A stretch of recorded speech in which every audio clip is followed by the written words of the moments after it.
Alec, Pen, my love. This is it. Ito na yung araw na pinakahihintay natin. Simula pa lang ng relationship natin. Nag-usapan na natin to. We look forward to this day and now we're here. First, I want to thank God. He knew that time how much I needed someone. I prayed for someone na mamahalin at tatanggapin ako ng buong buo.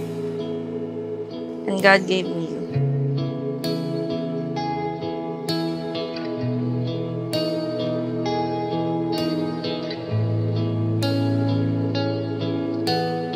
Love moves in mysterious ways. Nagsimula ang lahat sa pagreto sa atin ng mga friends natin.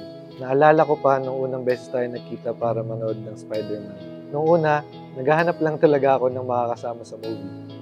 Pero di ko in-expect na sa araw na yun, makakasama sa habang buhay na pala makikita. Uy, bakit tayo ka na wala pa? Mamaya pa yun.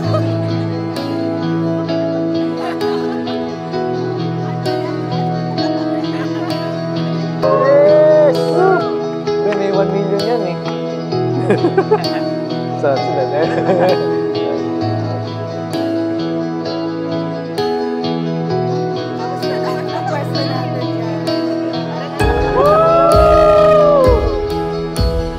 From that Spider-Man movie friendly date, to every weekend dates, to traveling together, to trying different restaurants, and now dedicating our lives as one in front of God and the persons we love. Love, I want to thank you. Thank you for choosing and staying, despite of my shortcomings, kadramahan, and kamalditahan. Thank you for coming into my life. Sa pagiging patient mo sa akin, for not easily giving up sa pagsuyo sa akin, pag may tampo ako. For always boosting my confidence pag nawawalan ako ng tiwala sa sarili ko. Thank you for always making me feel loved and cared for. And know that I appreciate you always.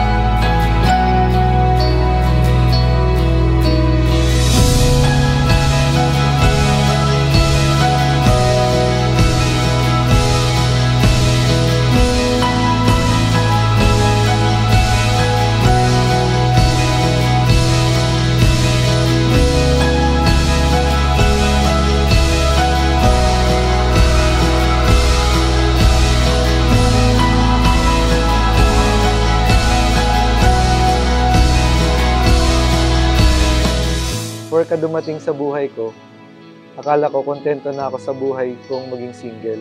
Kasi masaya pa din naman. Pero being with you made me realize na mas may sasaya pa pala ang buhay ko. At nung naandyan ka na, mas naging clear ang lahat para sa akin.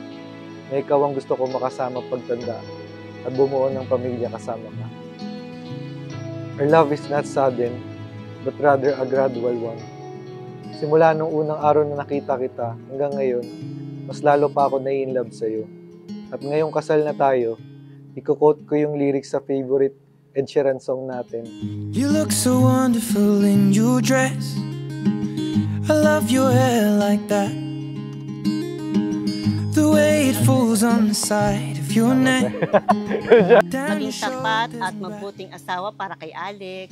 Tsaka, wag mo kong gayahin. Ay, hindi.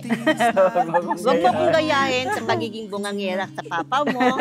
Dahil mabait si Ale, kaya hindi dapat bungangaan. Yun lang.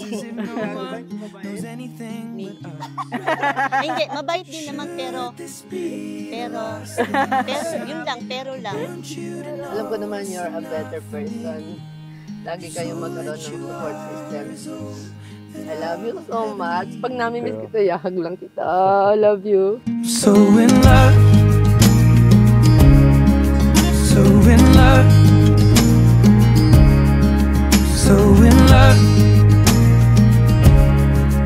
So in love. From the book of Genesis, we heard a portion, in fact, the last part of one grand act of God, His creation. When after creating man and placed him on top of all creation, seemingly God was not contented with what He did. That's why He placed a suitable partner for the man. And our celebration today proved that Alec and Dion are responding to that grand act of God's creation to make it realized in a special way as husband and wife. So in love, so in love, so in love, so in love. Love, love, I vow to be a loving, caring, and patient wife to you. I will take care of you in every ways possible. In every dreams you wish to achieve, I will stand by your side and cheer on you. I will support you in every decision you will make for our family. With you, I've discovered the true meaning of love, and I vow to cherish and protect it with all my heart, now and always. I'll be taking my time, spending my life, falling deeper in love with you. I love you, love, love. Ngayong kasal na tayo, I'll be taking my time, spending my life, falling deeper in love with you. Promise ko na pipiliin kita araw-araw. Laging ikaw ang priority ko. Promise na lagi kitang papangitiin at patatawanin araw-araw kahit minsan ako pa yung kinakainisan mo. Sasamahan kita sa saya at lungkot, aalagaan at hindi iwanan. Araw-araw ako nagpapasalamat at nakilala kita at naging tayo. I love you, love, love. So in love, so in love, so in love, love, love, love, so in love. You look so wonderful in your dress. I love your hair like that. And in the moment I knew you best.